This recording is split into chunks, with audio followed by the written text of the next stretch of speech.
All right, it's Judson Powell again. Thank you for joining me. Going to talk once again about reparations. And if you would, please hit the subscribe button, hit the like button, the thumbs up button, share this video with your friends and family. Anyway, enough of that. Reparations is really important right now. And I know it's in the news right now. I don't really think that Congress really gave a good hearing. I don't think the hearings were all that beneficial. But here's the thing with me right now, and I think that as I think more and more about it, I think that what we need to ask for really is land. I think we need to go back to the 40 acres, 40 acres in a mule, or maybe 40 acres in a Ford, or 40 acres in a Chevy. That's what we need to get. Uh, and here's the reason why I say that, because I think that if everybody, and then the land tax free, no property taxes on that land ever, as long as it stays in your family. Then if it switches hands and it leaves your family, then that's different. Because I think that would actually, because there are literally, and I know everybody always thinks that there's not a lot of land in the United States, but that is absolutely not true. There is land from sea to shining sea, and I don't care where you go, but there's a lot of land. There's a lot of land available. So we definitely need to consider that as part of the reparations. And the reason why I say that is because if we do it just in money, right? Because you could always take your land and you could sell it, and then it would still be in the stream of commerce. And as it being in the stream of commerce, then the country wouldn't necessarily lose any money, because at some point, and then the next owner. So if you say for instance they give me my 40 acres, I take my 40 acres and I subdivide it. Say I subdivide it. Well, all the people who buy those other parcels, say I separate it up into 40 1 acre parcels and sell 39 of them and live on one. Well, then that means they got property taxes coming from those other 39 people or whatever. So you see what I'm saying? So there's money that's being generated by the property. It's going into the stream of commerce. And yeah, there'll be some people who will just take the whole 40 acres, build a house on there and just stay there. And that's fine too. Ain't nothing wrong with that. But the bottom line is that it will generate some type of income for the country. Because like I said, it's cool to be mad about slavery, and it's cool to be mad, about Jim Crow and all the things that black people have gone through. But the other thing is, we don't want to bankrupt the country. We don't want the country to be so far in debt. And I know a lot of people say, forget the country. Oh yeah, yeah. But still, if we're living here, we got to make sure that the country is fiscally strong. If the country is not fiscally strong, then what difference does it make if we live here or not? If you got, okay, so they give you, and then how much cash could they actually give you? But there are literally millions of acres of vacant land, and there are properties that are vacant in cities. There are cities all around America. We could, like I said, have some type of homesteading act. That's the kind of legislation that needs to be written, and this needs to be legislation, and that's why, and I keep on all my friends and people. A lot of people are upset with me, and that's all good. That's all good. Or I've been in posts where people are upset with me because I'm talking certain things that are political. But here's the problem: we have got to have viable solutions that work for everybody, because it's not just black people here, it's not just white people here, it's not just Mexicans here, it's not just Asians here. You understand what I'm saying? It is truly, now the United States of America is actually living up to its creed that it's a melting pot. So we have to take all of that into consideration. So we don't want to cut off our nose to spite our face. We don't want to do that, or however you want to say it. So we got to see the trees and the forest at the same time. And if we don't, we have to have people that are able to look at things that way, especially the politicians. And the thing about it is, the so-called, Congressional Black Caucus, y'all need to draft this legislation. That's what y'all there for. You're lawmakers. That's why you become senators and congress people, and people elect you and vote you into office. But ain't nobody doing that.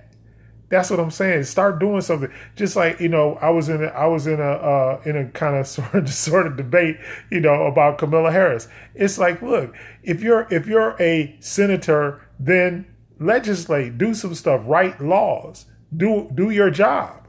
That's all I'm saying. Do your job. And right now, nobody in the Congressional Black Caucus is doing their job. Okay, and like I said on another post, okay, so you write an anti-lynching bill. Lynching is actually already against the law, you guys. It's already against the law. You're not supposed to lynch people. Murder, killing of any kind is against the law in the United States of America. Although people are getting away with it, but it doesn't mean that it's legal. None of it is legal. Okay, so what I'm trying to say is that, look, we need them to draft legislation and then push that legislation through. And if they're unable to push it through, then we need to go to court and we need to fight it in court. That's how you do things. Just like, one of the things I remember in one of the things I was on, it was talking about Kamala Harris actually was talking about, busing and segregation. Well, busing came into effect because of Brown v. Board of Education. That's why busing happened, because what? African Americans, so-called African Americans pushed that agenda. The NAACP, Legal Defense Fund, pushed that agenda. That's how Thurgood Marshall got famous. That's how come he ended up being the first African American, so-called African American Supreme Court justice. All right. So, but it came through him trying to legislate, for him trying to make law, or for him trying to enforce law, or him trying to change law that was anti-African American. And that's what the Civil Rights Act, all of these things. We got to start legislating this stuff. Your mortal enemy is not going to legislate this stuff for you, and nobody is going to hand it to you. This is not Jesus, y'all. He ain't going to come out the sky, and neither is this reparations legislation going to fall out the sky. It's not going to fall out the sky. We have got to take action. I just posted one of my videos on reparations on Facebook, and somebody wrote back to me, don't nobody know nothing about reparations law. Well, we better learn, or we better create it. That's what I'm trying to say. We need to learn this stuff, and we need to create it, and we need to figure out what we want and how we want it. If we don't know how somebody's supposed to give you something and you don't know what you want. That's like when you got a kid, like I got kids, and you ask your kid, what you want for your birthday? I don't know. And you're like, well, if you don't know, how the heck do I know? I don't know either. And it's the same principle. If you want something, then know what to demand for. And my opinion, and this is just my humble opinion, but I think it should be the land. I think it should actually be the 40 acres and a mule, or some combination of that, and do a homestead, do some kind of homesteading act where everybody can get that land. And because like I said, there is federal land, there is state land, and there is local land. I know in my hometown of Detroit, half the property in Detroit is vacant. Well, let people have that land for free. Let them live there for free and stop having to pay. That's a good reparation. I know there's a bunch of other cities where there's unused, untapped land that can actually, and once people are living on it and living in it, then it becomes viable. It becomes actually an asset to the country. It's not detrimental to the country. Like I said, if we just pass out money, that money's gonna be gone, and we're gonna be in debt. Ain't nothing gonna happen off of that land. And I think that everybody should get that 40 acres and a mule and do it tax free. Andrew Jackson, he's the one that vetoed all that stuff. It was almost through. But then the white supremacy and the hatred and all of that kicked in, and boom, next thing you know, we're in Jim Crow. So think about that. The 40 acres and a mule, I'll call it 40 acres and a Ford. 40 acres and a Ford. My dad used to work for Ford, so we'll talk. It was like 40 acres and a Ford. That's what we want. But that's what we should get. And like I said, there's no shortage. They can't lie. They can't say it's a shortage of land or any of that. There's enough land to give every single descendant of slaves that, or every single family. And then that's the other thing. Is it everybody individually? Is it by family? How is it? But we need to draft that legislation and then put it on their desk and then make them make a decision. And if the decision ain't right, then that's when we take action. Forget all of this going back and forth and all these discussions and everything, because that ain't gonna get us nowhere. But we got to start taking some paper. You got to put papers on them. And if there ain't no papers on them, they not gonna do nothing, because they not trying to help. Your oppressor is never going to help you. Your oppressor is never going to help you. So we need to do this stuff. We need to write this legislation, and we need to, bring these court cases if and when it's necessary. Because all this stuff about going up there, having hearings people have hearings on Capitol Hill every day. That don't mean nothing is going to get done. How many hearings do we have on Capitol Hill, and there's never any legislation to fund it, or never any legislation to force people to actually put it into action? And that's what making laws is all about. So all you folks, and I'm just putting it out there, all you folks in the Congressional Black Caucus, we need that legislation. We need that's what you guys are there for. That's why you got elected.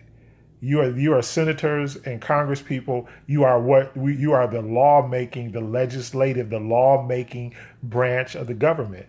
That's your job. So put it together. And figure out, what do we have to do in order to make the 40 acres and a mule or the 40 acres and a Ford come to pass. That's what's got to be done. We can't keep on having hearings and keep on going back and forth, and then people arguing about who's who and what's the best solution and what's the best plan, but we don't really have a plan. And until we have a plan that's drafted and it's actually there and viable, and people can look at it and say, oh yeah, that makes sense. But like I said, my thought is give everybody land, because land, then, and the other thing is that means people won't be homeless. That means people won't be in peril or in fear of their liberty at all times and all that, or whether or not they're going to, be, lose their home or anything like that. So that, and that's a big thing, to be able to say, okay, and then maybe for people who already have land or have houses and stuff like that, how the government pay it off, then, that's actual hard line money. And the same thing, just like Bernie Sanders, I believe, was saying, pay off all African-American student loans, pay them off. They through the government anyway, and most of them ain't if like I know, most of them ain't getting paid off anyway. I know I got some. So I'm going to be honest with you. I still got, it cost me almost a $500,000 to go to school. So I'm just telling you, you need to, bring some viable options that everything can, because those are the things that are detrimental to our advancement in the society. Because we don't have those things, because we don't own any land, because we don't. And then after that, hey, everything is freely transferable. After you give it to us, if we squander it, then that's our fault. Everything is, like I said, everything is freely transferable. Everything is all good. But to sit up here to keep going back and forth. And then I want to add a caveat to this. Mitch McConnell, you are an idiot. You got to be, we gave y'all Barack Obama, so our reparations are done. You are, sir, I'm sorry, but you are an idiot. You are, and I'm sorry, but I just, the more I read that and I kept reading, I was like, what? He thinks because we had and then the other thing, the part that everybody hates that I keep saying is, Obama is not an American descendant of slaves. He's not. His family ain't never been in slavery, so he ain't got no dog. He ain't got no dog in this hunt. He ain't got no horse in this race. So stop throwing that up in our face. We don't need that. Okay, just keep that to yourself. You can talk about that at the country club, on next Saturday. That's cool for y'all. Have a couple of what y'all call them, highballs. Anyway, so think about it. But Congressional Black Caucus, get to work. Draft some legislation. Draft a reparations bill. Draft it up, and then let's work it. Let's work it. I love y'all. I'll see y'all next time. Bye bye, Mitch McConnell.